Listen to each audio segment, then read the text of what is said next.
সর্বপ্রথম বলে আদানি একটা ভারতবর্ষের মতো ভয়ঙ্কর শক্তি বলতে পারেন। এর পেছনে আমাদের ভারতবর্ষের যে সরকার, মোদী সরকার, একটা পেছন থেকে বিরাট বড় ব্যাকআপ আছে। কিন্তু সেই জন্যে কিন্তু ভারতবর্ষের যে দুর্নীতি হয়েছে, বিরোধী দলরা যেহেতু বলল, তার বিরুদ্ধে কোনো রকম ব্যবস্থা ভারত সরকার নিল না। তার ফলে যখন যে ভারতবর্ষের মানে বাইরের যেসব দেশে আছে, সেক্ষেত্রে যে যে ভ্রষ্টাচারী যে ধরনের মানে ক্লেম লেগেছে, সেক্ষেত্রে আজকে আমেরিকা সরকার দেখেছেন ওকে গ্রেপ্তারি পরোয়ানা জারি করলো। এতে কি হবে, ভারত সরকার যারা চালাচ্ছে, মোদী সরকারের উপর একটা বিরাট বড় একটা এফেক্ট পড়বে। কারণ একটা বিরাট বড় কর্পোরেটিভ, যেটা বলে কর্পোরেটিভে বিরাট বড় একটা সিস্টেমকে ধাক্কা দিতে চলেছে। আর ধাক্কা দিতে চলেছে, সেই ধাক্কার সঙ্গে কি করে নরেন্দ্র মোদী সরকার কর্পোরেটিভদের একটা পুরা ওই সরকারটাকে চালাচ্ছে। অতএব এখানে বিজেপি সরকার, নরেন্দ্র মোদী সরকার এখানে একটা বিরাট বড় কেলেঙ্কারিতে ফাঁসতে চলেছে ইন্টারন্যাশনাল মার্কেটে।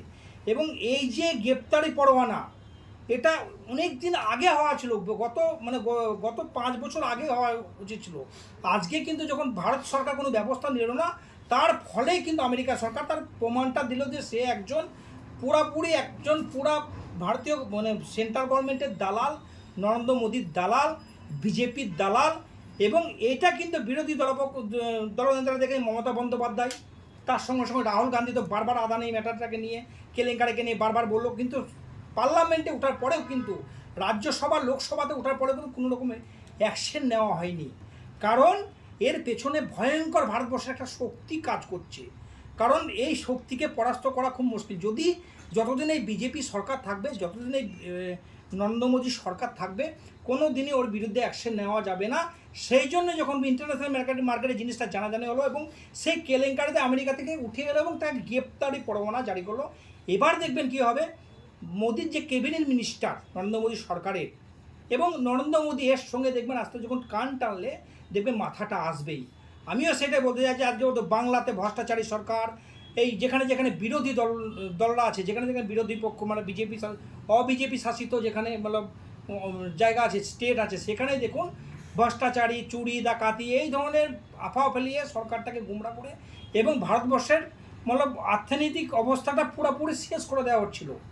যেখানে যেখানে অবিজেপি সরকার আছে, যেখানে বিজেপি সরকার আছে, সেখানে কোনো ভ্রষ্টাচার হয় না, সেখানে কোনো কেলেঙ্কারি হয় না।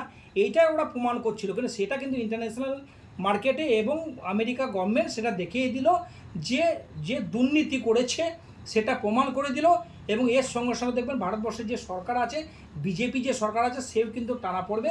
এবং আদানি যদি জেলে যায়, দেখবেন পরবর্তীকালে বিজেপির বড় বড় ক্যাবিনেট মিনিস্টার এবং যারা এর সঙ্গে যুক্ত, সকলেই তারা জেলে যাবে এবং তাদের আইনের ব্যবস্থা আওতায় নিয়ে এসে তাকে সাজা দেওয়া হবে। এটা হচ্ছে মেন মুদ্রা। অনেকেই বলছেন ট্রাম্প আর মোদি যদি আবার সেটিং করে নেয় তাহলে তো হয়েই গেল সব কিছু। অ্যাকচুয়ালি বলতে গেলে দেখুন, ট্রাম্প মোদির যে সেটিংয়ের কথা বলছেন, এটা কিন্তু ইন্ডিয়া নয়, এটা কিন্তু আমেরিকা, মানে ইন্টারন্যাশনাল মার্কেটের সর্বোচ্চ শক্তি। ওরা কোনো দিন কি মানবে এত বড় শক্তিশালী আজকে ভারতবর্ষে? যে হয়তো আমি যে দেশে থাকে সেই দেশের বদনাম আমি করবো না, কিরকম এরা যে ধরনের কাজ করছে, রাজনীতির শিকার করে এমন একটা জিনিস, একজন কোঅপারেটিভের যে পুরো ভ্রষ্টাচারী যে ভ্রষ্টাচার করছে ইন্টারন্যাশনাল মার্কেটে, তাকে সাপোর্ট করে দেশটাকে আজকে বদনাম করছে।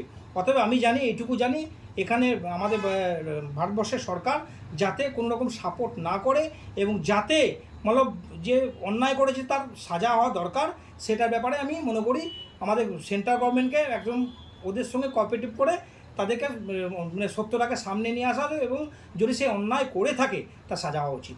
মানে এর আগেও দেখেছি আদানি নামে একাধিক অভিযোগ, কেন্দ্রের সরকার কোনো তার নামে তদন্ত হোক বা তার বিরুদ্ধে কোনো সেরকম কিছু করেনি, কি বলবেন?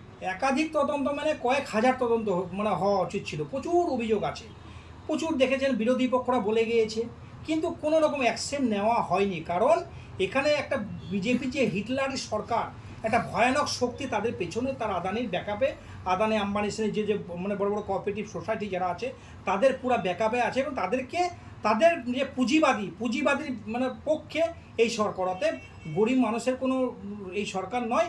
অতএব তাদের বিরুদ্ধে যারা পুঁজিবাদী, তাদের কাছ থেকে তারা হপ্তা পায় এবং যেটা হয় আর কি, পার্টি চালানোর জন্য কোটি কোটি টাকা যেটা হয়, পলিটিক্যাল রাজনীতিতে একটা রূপ নেওয়া হচ্ছে। এবং আজকে যে সরকার তৈরি হয়েছে সেটা যে ধরনের বিবৃতি হচ্ছে, আপনারা দেখছেন বিরোধী পক্ষরা বললো বহু রকম কেলেঙ্কারি তুলে নিয়ে এলো, কিন্তু কোনো রকম অ্যাকশন নেওয়া হলো। যেহেতু ভারতবর্ষে এই শক্তি আছে, তার পেছনে এই শক্তি আছে, এই জন্য ব্যবস্থা নেওয়া হয়নি। বহু নেতা নেত্রী দেখবেন বিরোধী পক্ষরা কোনো রকম রাজ্যসভা লোকসভাতে কোনো শোনা যায়নি তাদের কথা। কেন? তারা অ্যাকচুয়ালি দালাল, তারা মানে পলিটিক্যাল দালাল বলতে পারেন তাদেরকে বিরাট বড় রূপে, এবং বিরাট বড় ব্যাকআপ সাপোর্ট বলতে পারেন সরকারের। এই জন্যেই হয়তো সেই ব্যবস্থা নেওয়া হয়নি। আজকে যে কোনো ইন্টারন্যাশনাল মার্কেটে উঠেছে, এর ব্যবস্থা ইন্টারন্যাশনাল মার্কেট এবং আমেরিকা সরকার নেবে। তাহলে কি আদানি আম্বানিদের টাকা কি বিজেপি পার্টি চলছে? অ্যাকচুয়ালি হ্যাঁ, অ্যাকচুয়ালি বলতে গেলে আদানি আম্বানি নয়, যত বড় সোসাইটি আছে, যাকে যত ফেসিলিটি দেবে, যাকে যত মতলব মানে যে মানে অন্যায় করার করবে আর কি, ভ্রষ্টাচার করছে তার সাপোর্ট করবে, তাদেরকেই কিন্তু নরেন্দ্র মোদী সরকার, তারাই কিন্তু নরেন্দ্র মোদী সরকারকে, বিজেপি সরকারকে সাপোর্ট করছে। অতএব এর সঙ্গে একটা বিরাট সরকারের সঙ্গে এই বড় গোষ্ঠীর সঙ্গে একটা বিরাট বড় একটা ব্যাকআপ আছে এবং পুরো একটা লিঙ্ক আপ আছে। এই লিঙ্কটা সামনে আসা দরকার এবং অন্যায়ের সাজা হওয়া দরকার।